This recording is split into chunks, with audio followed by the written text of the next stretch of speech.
I stood there, completely frozen, beneath the old town sign that felt less like information and more like a personal verdict written just for me. Population 242. For some reason, it didn't feel like a number anymore. It felt like a sentence. My number, my fate. The quiet air around me thickened, and the fog pressed against my skin with a strange familiarity, like hands I should have remembered but couldn't. Cold, unsettling, almost intimate. I took a slow step forward. Not because I wanted to step into Hollow Creek, but because some invisible thread buried deep inside my blood pulled me toward it. My footsteps dropped gently on the wet ground, echoing faintly, and I realized something unsettling. Hollow Creek wasn't asleep. It was awake, very awake, and it was waiting for me.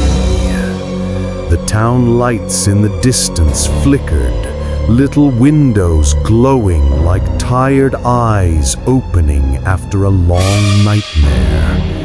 And then I heard it, a sound drifting through the damp air, rising slowly. At first, it sounded like the inside of a cave, a low rumble. But then it turned into something unmistakably human. A chant, deep, muffled chanting, as if dozens of voices were speaking from underwater. They weren't calling for help. They were calling me home. Without realizing it, my steps carried me straight to the old church. The place had been abandoned for decades, yet tonight, its towering wooden doors were already open, wide, waiting, inviting like a breathing shadow. I stepped inside. The air changed the moment I crossed the threshold. It felt heavier, colder, almost thick enough to swallow. The pews were full, every seat taken, but the people sitting there, they weren't alive. Their pale skin looked drained, almost transparent. Their eyes were hollow, dark like the emptiness inside a well. Their mouths hung open slightly, frozen mid-whisper. And then, at all once, every head turned toward me in a single, perfectly synchronized motion. A wave of ice crawled up my spine as one voice, a single sound made from hundreds of dead throats, echoed through the church. "Welcome back, Daniel Moore." My breath caught, my heart stumbled, and then I saw her, my mother, standing at the altar, exactly as she looked the last time I saw her alive. But her eyes, they held something worse than emptiness. They held recognition, a sharp, painful, familiar recognition. She spoke softly. "Come here, Daniel." My feet moved on their own. Fear crawled up my spine like a living thing. "Mom, why is this happening?"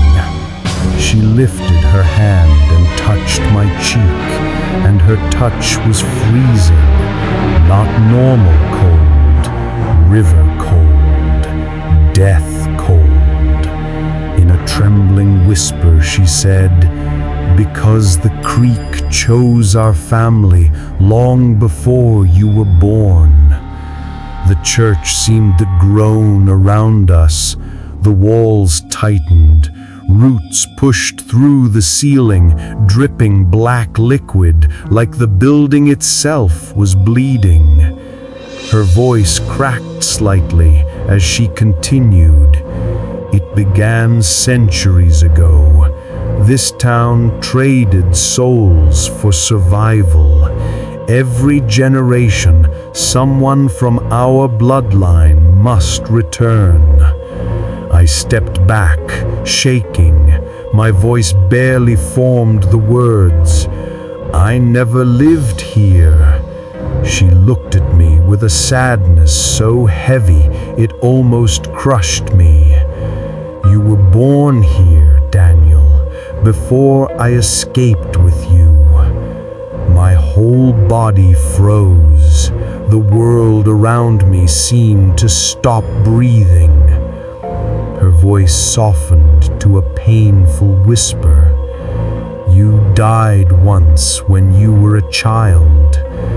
Everything inside me collapsed at once.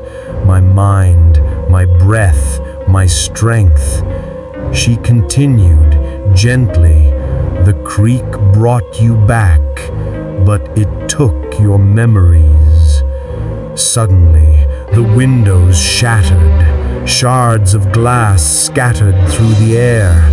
Fog poured inside like a living creature. The congregation began to move, slowly, stiffly, rising from their seats. Bones cracked, necks twisted, faces stretched into smiles far too wide to be human. All voices repeated in a horrifying chant. "The blood returns, the circle closes, the sacrifice awakens." Behind the altar, the ritual door pulsed like a beating heart, flesh-like, glowing, alive. My mother stepped aside, her voice trembling, almost human. "If you go through, the curse ends with you." My voice was barely a breath. "What happens to me?" Her face broke with a grief I had never seen on her before. "You'll die, truly die, but the world will finally be free." The congregation stomped. The sound rattled the ground. The church shook violently. The walls melted into thick red water. Roots wrapped around my wrists, tight, pulling me toward the door. I screamed, but the sound was swallowed instantly. The door opened, and the creek called me home. Red darkness swallowed everything. Faces drifted around me, twisted, trapped, eyes screaming silently. Then a hand grabbed mine, my mother, warm for the first time. She said, "It's time."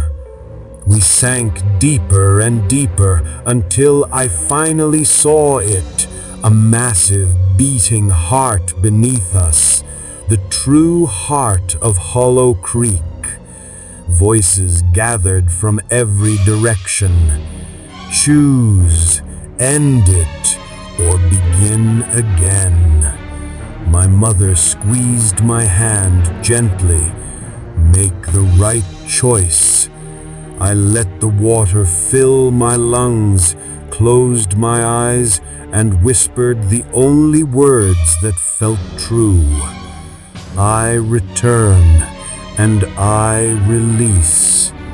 A burst of light exploded around us. The water roared. The screams tore apart. Everything shattered. The heart cracked open. The creek collapsed. And then, silence. When I opened my eyes, I was lying on the road, sunlight warm on my skin for the first time in what felt like an eternity. The fog was gone, the forest stood still. I looked at the sign, population 0, 0. The curse was gone. My mother stood beside me, smiling softly, peacefully. "You're free, Daniel," she whispered. Tears burned my eyes.